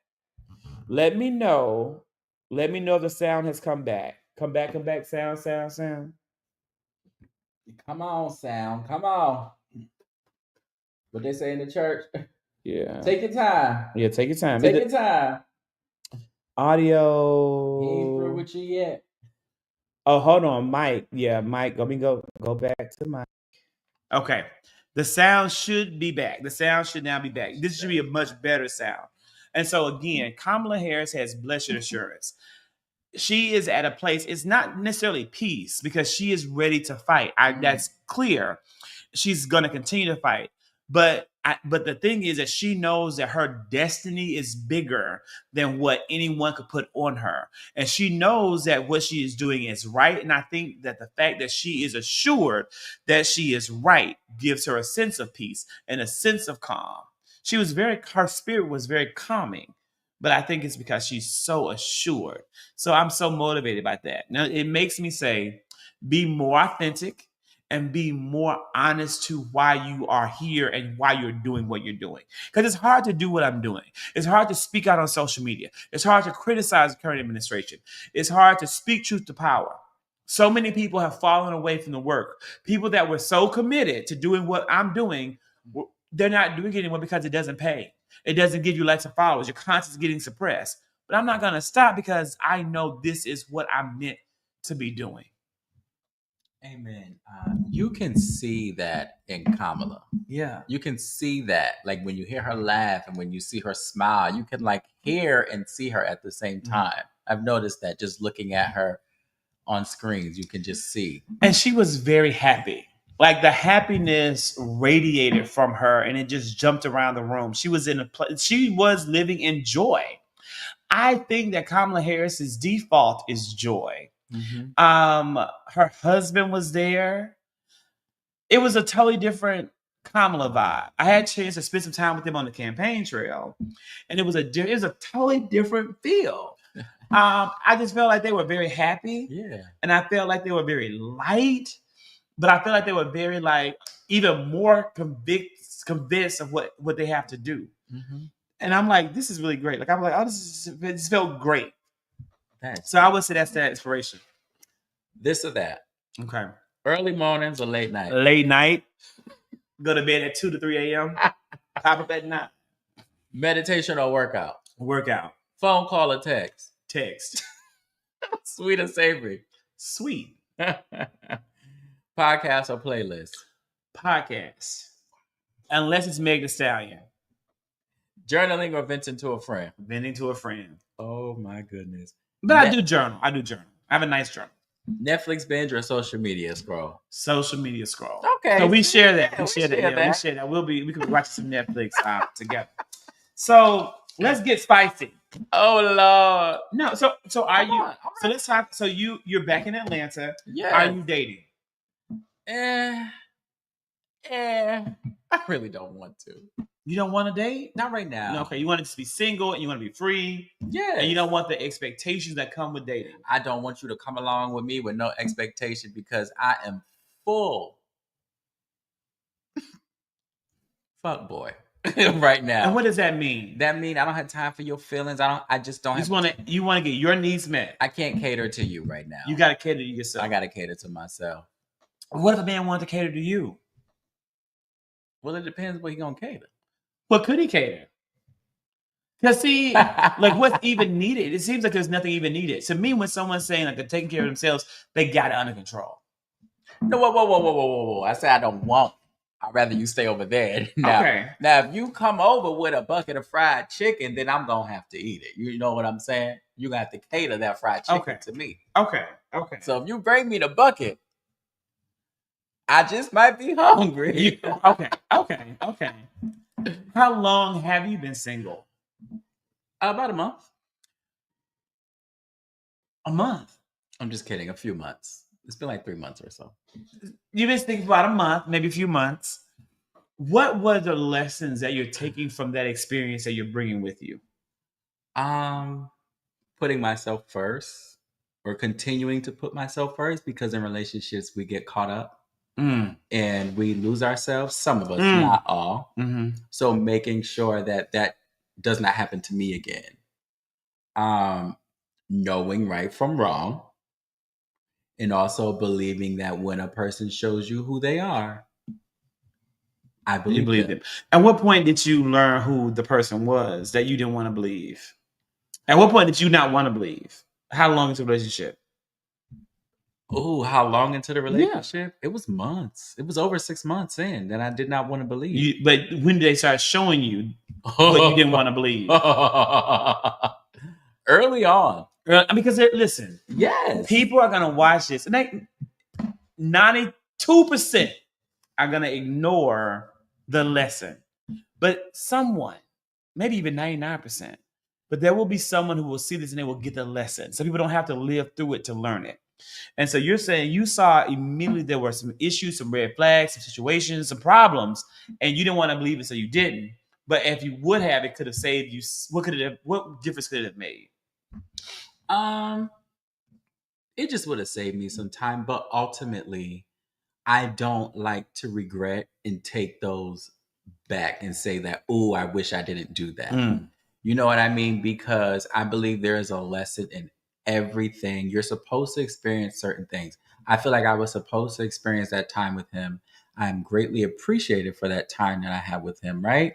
And I'm not going to sit here and say, oh my God, I'm so this and I'm so that, and he didn't love me. Like, love is love, right? And people love him. But did he love you? I believe that he loved me. Did you love him? Yes. Okay. 100%. Just because a person, did certain things, blah, blah, blah, blah, blah, right? That doesn't mean that they don't love you. It just means that maybe they have issues loving themselves. So, yeah. What was I supposed to be saying? No, I was about to have a whole testimony. No, you answered the question. You answered the question. And I think you did a good job answering the question. I think that it is a good job answering the question. When you look at, especially as someone in the mental health space, what is the most important thing for people out there watching this in regards to relationships? What is the most important thing to know? Know what we talked about this. Know what your boxes are and know what you're going to stand for and what you're not going to stand for. Know what your boxes are, what you want. What you want. Because we get in this moment and we go, well, they may not have everything that I want, but you put that list together. Make your list. And you put that list together for a reason, because those things satisfy you. They make you happy. They bring you joy. So why would you limit your joy and sacrifice the things that you really want in your life, especially if you're somebody that look forward to marriage until death do us part? Why would you not have all of your suitcases if you want to spend the rest of your life with somebody? And this is where we didn't agree in the car. So if you're watching on another platform, just make sure you follow the YouTube, because that's what this whole video is cataloged. I mean, I'm not saying I'm right. I think I'm you know what? I'm pretty sure I'm 100% fucking wrong. Okay? But I'm just going to tell you what the fuck it is. I'm wrong. You are right. You need to have your list. But I never have a list. I've never had a list. I've never ever made a list. Maybe I have certain things I would want, but have I ever defined them? No. I literally take every person who comes into my way for who they are. And I feel like I look at them as an individual, and it's either a match or it's not a match. And then I just figure it out as time goes on. I know that's probably really crazy, but I don't think I mean, really, it's only like a few things that matter. There's nothing It's wrong really with like, only a couple things that matter. What are those couple things? Oh my God. Yeah, I'm gonna be, but again, transparent. Is the sex good? Are we compatible when it comes down to passionate intimacy? That's very important. Okay. It's got to be a match there. And I hate to say, I think that's 70% of the marriage. No, it's not. I hate to say it. But if the sex is good, if the sex is good, you can keep me for a long time and get a whole lot of what you probably want. I hate to say that, but that is a sad reality. I'm so simple that way. I hate that I'm so simple that way, but if you know, you just fucking know. If the sex is good, you can get whatever you probably want to get. So I care a great deal about that. And then, are we able to have good conversation? Do we laugh a lot? And do we have fun? Do I genuinely like you and being with you? And I hate to even admit that that's all it takes, but I'm happy. That's it. I don't give a shit about anything. Those are your boxes. I don't care about what you do, and I really don't care a great deal about what you've done, because tomorrow's a new day. I think I care about the fact that you see yourself as having potential. If you can see where you could do and be, I am a builder. I'm someone who loves supporting people, and we can make it happen together. So I hate that, but that's just me. Keon said that's just a Scorpio answer. Leo and Scorpio are very similar though, but that's it. That's all I know. There was nothing wrong with what you said. Okay, so you feel like those are boxes. Though I feel like 3 boxes. Good right? sex, good conversation, and we have fun. 3 whole boxes. And That's if it. you meet somebody that ain't got good sex, then you're not gonna want to. And you can't fix that. Exactly. If it's not a sexual match, it's no. Bitch, I'm gay because of sex. Right? That's why we're gay. We like sex. So therefore, like, what? That's a big part of it. That is a big part of it. So I get that. But there's people. That's funny because a lot of people sacrifice sex. I don't think you should. I've experienced that. I can sacrifice a lot of things, but I can't sacrifice that. I can sacrifice a lot of things, but I cannot sacrifice that. I've experienced. So explain that. Like, what do you mean? What are you talking about? What are you talking about, Willis? That's a whole nother episode. But what are you? I don't understand when you say I've sacrificed sex. I've experienced. What the fuck you doing? The lack of sex with someone. And you say with them? Yes. Because also this person was really great at communication, and our relationship was very. Oh, that's your buddy. Not your partner. That's your friend. My buddy. Yeah, that's a buddy. That's a friend. That's not a partner. Ultimately, that's what it came down to. Yes, because there was a lack of sex. Also, like, this person was very stressed, the job was a lot, right? And sex was not important to him. I've never understood that. And it just wasn't, but it was important to me. I'm not saying I know it happens. I know it's a phenomenon. I know it's real. Yes. But I will honestly say, that's always been a weird phenomenon. Because my mom stresses a motherfucker, and I have a hard ass job. And sex is a great way of escaping the realities of a hard life. Yeah, sex is a stress relief. It's a great escape. It is a great escape from stress. Exactly. That's why we do it. Yeah, but everybody's not like that. Some people really don't take sex that serious at all, which is also kind of cool at the same time. How is that cool? Because they just don't have to do that. I mean, it's cool to look, what I'm saying? It's cool for them to have that experience. I don't know how I would be having that experience. You have taken heaven and turned it into a hell. You have taken a heaven and turned it into a hell. I don't want to experience that. No, I don't. May that type of joy never find me. May that green flag never wave in my face. In the name of, okay? Yeah, no. Would you date a trans man? I don't know the answer to that. And the reason why I can't say yes or no is because I haven't had an experience. Mm-hmm.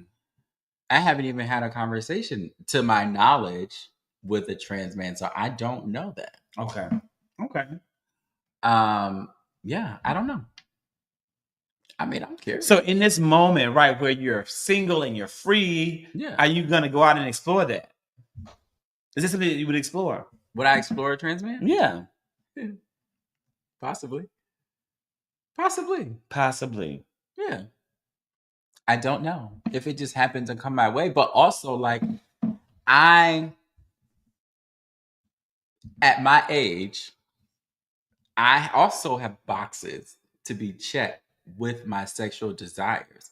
Like, you can't just come into the bedroom and that just be that. Like, you got to Oh, so let's talk about your boxes. Give us your boxes. Since what's on this list? I feel like it's gonna be list,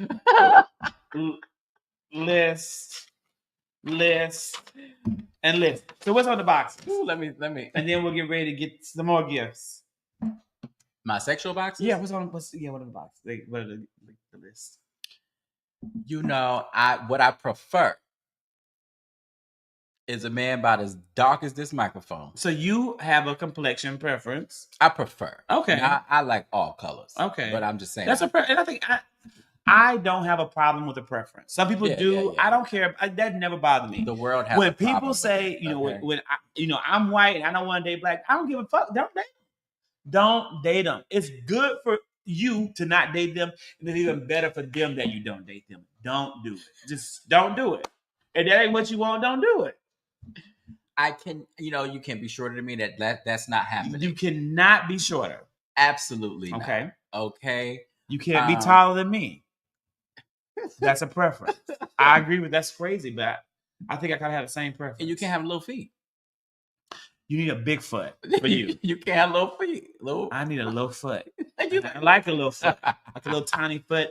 So when it's up in the air, I can kiss it. Mwah! I like a man that has some body hair and ain't afraid to sweat a little bit. You like some body hair and sweat. You can't be afraid of that. You just that nigga musty all the time, and that's okay. That's what you like. He like a little musty. Rub it at must. It's okay. There are people who love it. Pheromones. The pheromones. Okay. And you can't be too freaky because people out here spitting in your mouth, and you don't want spit on your mouth. Absolutely, you will hit them. If somebody spit on you, you might hit them. I know you will. You're an Aries. You'll be angry and you'll be like triggered. I'm out. Yeah, I'm out. But yeah, I mean, just to name a few. Yeah, and so he said, yeah. So just a few. Mm-hmm. That's it. I was expecting more. I mean, I can keep going, right? So your ideal partner, let's say in 3 years you're ready to date again, someone sweep your foot off your feet. Will it be a top or a bottom? You can only pick one. You got to only this pick is only one.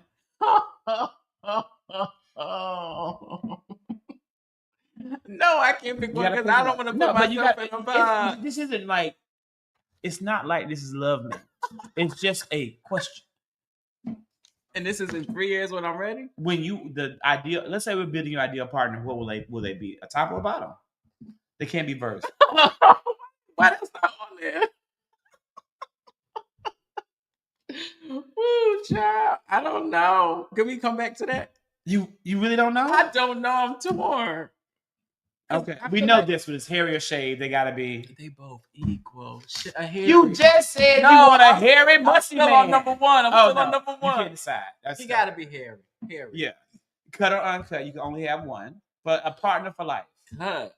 And then for swallow or spit. Swallow. You want them to swallow every time? Oh, them? Oh, yeah. It's not me. No. But it's fine for you. You gotta swallow. Yeah, they can spit. You like the taste? Yeah, it depends. Or you like the experience of getting to the taste? It's both. Okay. Mm-hmm. Oh God. What? Oh, I hope my mother logged off. I told her to watch it. Yeah. Well, hope not, Mama. What? But these are the spicy questions. We want him to be able to. Right, you ran into a great time, contestant. You ran into a great time. The show got really good about 20 minutes in and continued on from there. So we do have a good gift now. I'm excited for everyone to see the gift. I'm very proud of the gift. I picked it just for him. I think that this is something he's gonna really like. So I'm really, really, really excited. So when we're talking about his, he has checklists, things that he wants, and so wanted to make sure. So will your life partner, your match, will they be in therapy and have had therapy? Honestly, is that a requirement for you as a therapist? There's two parts to that. Give us the truth. It depends on his life experiences. Like if he's really fucked up mentally, like. Well, here's an even deeper question: do you want him to have? Let's give you two choices. Okay. Are you gonna have Will or Carlton? But you had a choice, not in terms of how they the characters, but that traumatic, Philly born and raised, or silver spoon. Which one would you rather? Which one would your partner rather have? That you would rather have honesty. As this is especially as we're exploring your biases. Damn. Make it. You got to pick. I don't want the silver spoon. I don't want the silver. You want someone who's had life experiences and who have climbed up. Yes. Life experiences. I mean, that also makes you too, and then you can understand me. Yeah, I can't lie and say I've never dated anyone who has not come from tough times. Yeah, because we have to relate to each other. Yeah, you have to be able to relate. And I have a much deeper appreciation for you and your journey when I know you've overcome the same challenges or similar challenges that I've also had to overcome. It's a different level. It's a different level completely. Yeah, my ex is extremely, so people, like I said, people don't know, my ex is extremely successful. He has done so well. He has built great wealth for himself, but they don't know that this young man is a first generation West Indian American, born in DeKalb County, DeKalb Regional, and came from a lot of hardships to be where he is. So yeah, I agree. Yeah, I need you to have had some struggles in the life. So, yes. And that's what you would prefer in that person. I would prefer that. Yes. Would you prefer a builder or a buildee? Someone that you have to build up, or someone who's going to build you up? A builder. Someone who's going to build you up. Yeah. I think it's very Aries. Yes. I found that to be an Aries. It's an Aries. Capricorns are like that too. Yeah. Capricorns like, you better come with your shit already together. I ain't giving you shit. Yeah. This is my shit. You gonna get your own. Because I done built me. That's the same thing a Capricorn would say. That's the same thing a Capricorn would say. So we're gonna get ready to give him another gift, 2 other gifts. And if there are any final questions that you have, drop them in the chat. And if you're watching on the TikTok or the Twitter, come on over to the YouTube and ask these final questions. Yes, come over and ask the questions. So I might have to get a knife so we can open it. Let me open it. Again, I know that you're, this is another book, spiritual here. Oh, Lord. It's Manifest 7 Steps to Living Your Best Life. Also purchased that. That one came from Postman Books in Pod City Market. It's a good book. There's some good stuff in there. But this is something I'm really excited. Everyone, I want to show you a gift set from 7 Sisters & Co. Health and Beauty. And that's where this came from. Listen. I need everyone who said, no matter when you see it, no matter where you see it, I want you to look and research 7 Sisters & Co. And I'm going to tell you the story behind them as you open it. Okay. Let me find I'll figure it out. You get it? Mm-hmm, I got it. We can always use yeah, you got it. So this is something about me that maybe you probably don't know. And I don't want to age myself. And I guess I have to. How old are you? 36. You'll never know how old I am. No one will. But here's an idea. So I was a Bill Gates inaugural millennial scholar. So I received that scholarship in 1999 when the very first set of people received the scholarship. 1999? That's when it started, right before 2000. So I was an inaugural Bill Gates Millennium Scholar.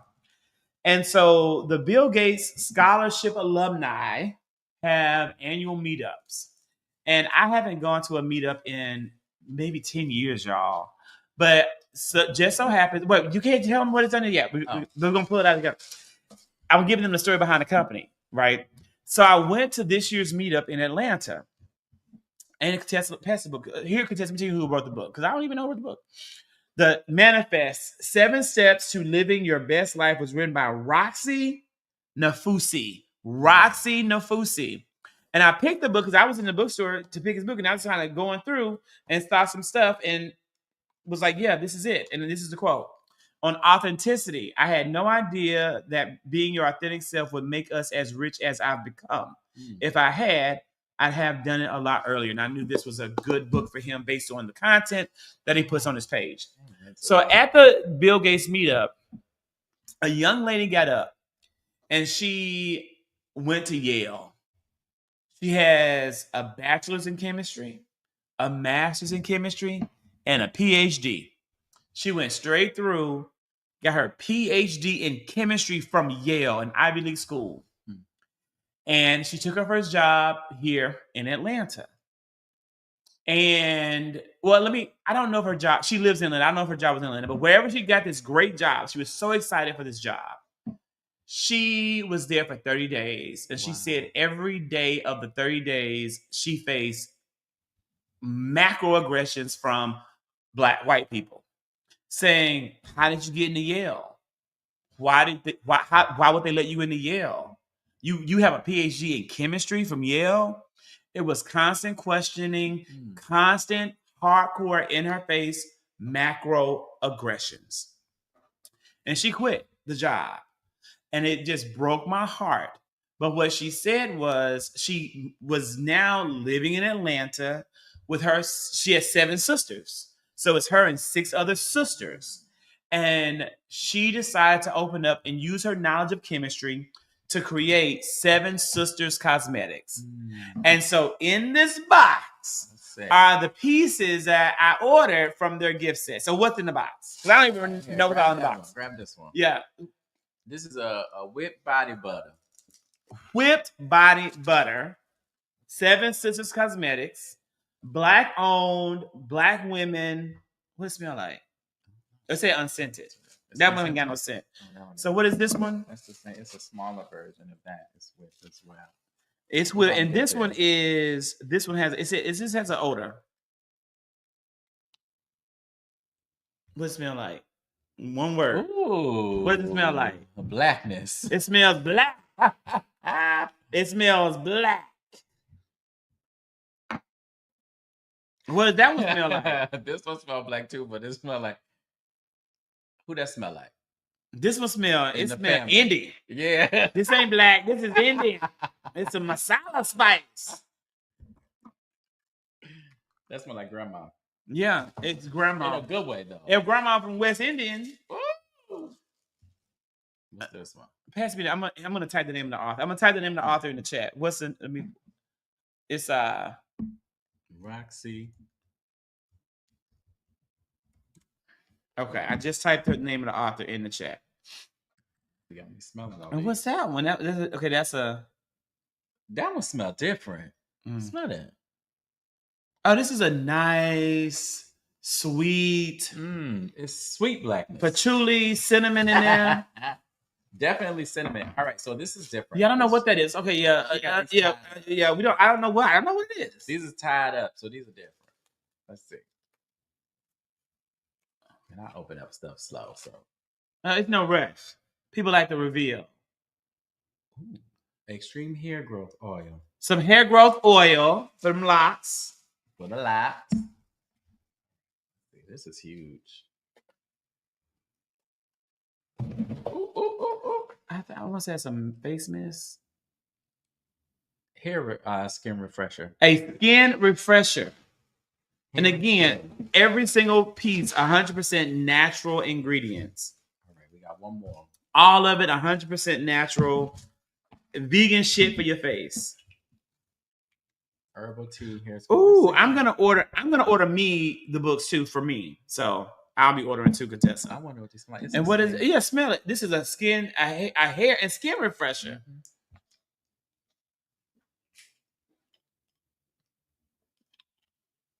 That smells like, what is that stuff? Like tea tree. It smells like grass. Tea tree. Yeah, tea tree. Yep. Yeah, that's what it is. Yep. Is that tea tree or tea tree? All right. We got one more. Oh, it's the nut. It's something else in here. Let me tell you something. When I heard her story, I was just like, let me buy and just order all the things I would want in a gift box. So I was on the website and buy everything that could be applied to a man to give to a man. They have other resources, but I want to get all the man stuff. This is a smaller version of the sweet one. Okay. So, travel size, bathroom size. I hope that you enjoy them, and I hope that you guys go out and support 7 Sisters Cosmetics out there. We haven't got any questions in. Some questions that, good, getting audible. Some questions for me. What questions do I have for you? And again, I want you to follow this man, MyBlackSelf. It's a phenomenal podcast. This man has phenomenal content on YouTube, phenomenal content on Instagram, phenomenal content on down to the TikTok. How is your mental health journey? How is my mental health journey? Well, what does that mean? Where are you at today as far as mental health? Give me, like a rating scale, like 1 to 10, A to F. It could be 1 to 10 on a scale okay. of 1 to 10. How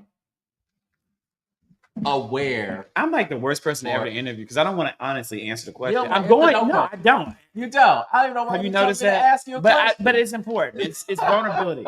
I have to do a better job of being honest and relatable in my content. That is a whole part of also the cookout, is that people who know me get to see and experience a me that I don't always portray on social media because I'm doing informational content. I'm doing, heavy stuff. Yeah.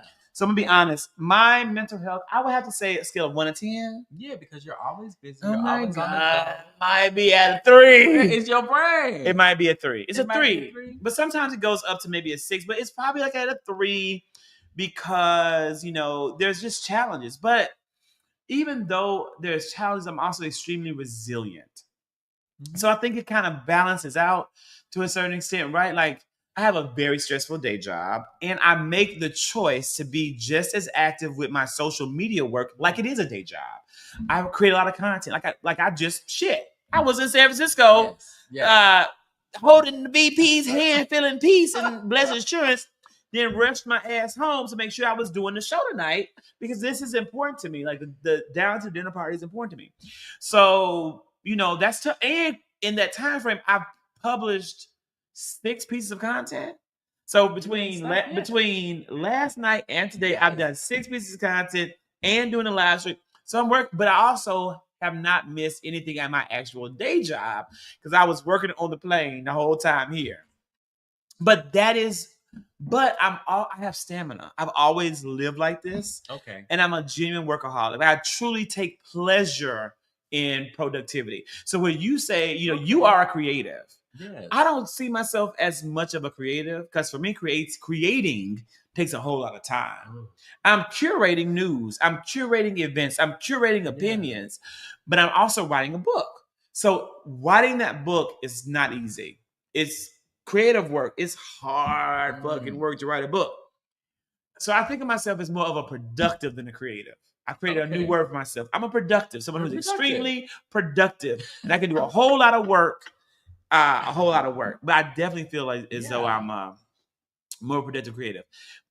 So that's tough. My mental health vacillates. Again, I don't like being single. I'm not someone like some people I'm enjoying this moment. I'm a fuck boy. Yeah. Enjoy that fucking boy.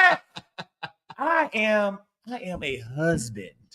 I need someone to protect. And this is gonna sound bad. I don't even want to say it, but I'm not gonna lie. I like my show love language is gifting. I'm a provider. I'm a protector. I'm a carer. I like to have someone to worry about more than me. I don't like to worry about myself. I don't like to even think about myself. I hate thinking about myself. I know it's horrible. I'm not saying this is good. I'm just being honest and transparent in the question because you asked that hard question. But I don't like to ever center me or think about me. I think about everybody else. And when I don't have a partner, then what? I run out of people to worry about.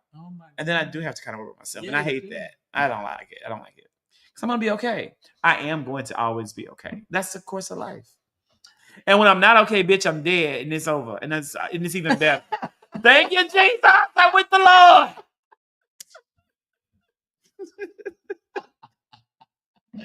Oh my God. So what do you say to the creatives and productees out there that have their struggles with being so creative or so productive because of maybe their day job or they can't find their creativity, but it's something that they love to do? You got to do it. You have to follow your passion and your purpose. You do. And if creating is the purpose, it's the passion, you've got to do it. And it's sacrifices that you have to make that everyone has made before you. So, like I said in the very beginning of this, God isn't going to be any better. You need to be anybody else. There are people who had to get up at 5 o'clock and start writing. You've got to sacrifice some things. You may have to sacrifice. I hate to say it, that Janet Jackson meme. And I hate Janet Jackson. I think I'm going to talk about Janet Jackson every fucking episode of Down to the Cookout. I'm gonna find a way to weave Janet Jackson and my hate for her into the conversation. I used to love her. I was the Janet fan. Where did your hate for Janet come from? When she said Kamala wasn't black. Dumbass. Yo, dumbass, set the fuck up here and say some bullshit like that. I'll never forgive you with them white kids you done had, them Dubai. Well, somebody said that, Said what? That, she was this, and then all of a sudden she was black. Oh, yeah. She was black. Right. Obviously, she's black. I don't know. She's black. She black. Kamala is black. Black. She's real black. You damn sorry doing boots on the ground. She's super black. I saw that. Super black. So I was in the room. Yeah, I know. I was also trying to do it. That's even fun. Kamala fucking learned how to boot on the ground before I did. I'm like, am I gonna ever show people this video of me trying to boo on the ground? Because it was really embarrassing. But I think I might show it because I really don't care about being embarrassed. I don't really care. What was the question? I don't know, but I can't dance like that either. You can't do the boots on the ground. It was a good question. That's not my thing. Oh, the question was, what advice do you give to the people out there? So you gotta do it, y'all. You have to do it. So you may have to sacrifice. I would say that Janet Jackson meme of her like sweating and drinking water and working out, and you may have to sacrifice working out for a couple months to get the content and get in the groove. You may have to sacrifice going out or some of the pleasurable things that you enjoy, but you have to do it because it's worth it. I sacrifice, I use a portion of the income I bring in from my day job to make things easier for me in my life so that I don't have to do personal work so I can do creative work. Okay. Right. And so, yeah. And, I schedule my time accordingly. Like I usually go to bed at between 2 o'clock and 3. I get up between 8 and 9, depending on what meetings are scheduled, what I have to do for my day job. And I create at night. And then I post it during the day, but I create it all at night. Wow. So I can work in the day for my day job. Yeah. So you just don't stop. I don't stop. But this is a lifelong, like I've always been. And also recognize your limitations. If that's not who you are and that's not your stamina, don't try to make it be your stamina. Like this is a hard reality. Some people have about 2 to 3 good hours of real work in them a day, and that's okay. Don't overextend or exert yourself too much. Just maximize the time that you are going to be productive and work. Some people have 5 hours. Some people have 8 hours. Some people have 10 hours. Most people don't have a lot more than that, but luckily I do. Being a high school English teacher probably built me up that way. Okay. Like I went straight from a really demanding, master's program right into being a teacher, So teaching is a hard job, and it just really taught me how to work and how to balance my time. What is your go-to song right now? My go-to song right now is always Meg the Stallion, and it's Meg. It's Meg. Just Meg. Anything Meg. Yeah, anything Meg, really. But I would have to say, like, I listen to a lot. It's Her, the song Her from Traumazine. Her. Yeah. Her. Yeah. Okay. I like that song a lot. That's a good go-to right now. And that's a good one, I think. Okay. Favorite song of all time? Favorite song of all time. This is gonna be really weird, and people are gonna be like, "What?" And it's a song you may have heard of. Maybe you haven't heard of it. But it's a song by Aretha Franklin and George Michaels. They had a collaboration in the 80s. And my brain has went blank to give you the name of the song. But that is that song. And it's about, climbing the mountain. You start in a valley and you made it to the top of the mountain, and that's where you are. And that's my motivational song, is that we made it together. And we didn't give up. That's the theme of the song. My favorite song of all time is Tina Turner, What's Love Got to Do With It? Yeah, that's a good choice. Yeah. It's the passion of that song that I just love. And what is the message in it that you take away? Because we take different messages from different songs. What is the message that you take away? I don't know I know that it's not fully the words in the song that I take away. I just like the passion and the grit in her voice and like her meaning behind the song that just does it for me. Like I guess it's her experience behind it too. And you can hear it You in can the hear it. words. You can hear it in the song. And I think when I listen to certain songs, that's what moves me. Like if I know a person's experience, I'm like, damn. I Knew You Were Waiting for Me is the name of the song by Aretha Franklin and George Michael. We'll listen to it after we conclude. But I Knew You Were Waiting. And again, it's about pushing through life and real love, and you're waiting for that person. And it just kind of, I mean, I'm going to be honest, it just, to be honest with you, it really makes me think of my mother and grandmother and great grandmother, and that they're just waiting for me to get there to tell me that, you know, I've done what I was put here to do. That's kind of the bigger picture for me. So I think that we have had hopefully a good show. Hopefully people will watch this and will take some things from it. I've enjoyed it. It's been great to have you. If you do not follow My Black Self, follow My Black Self.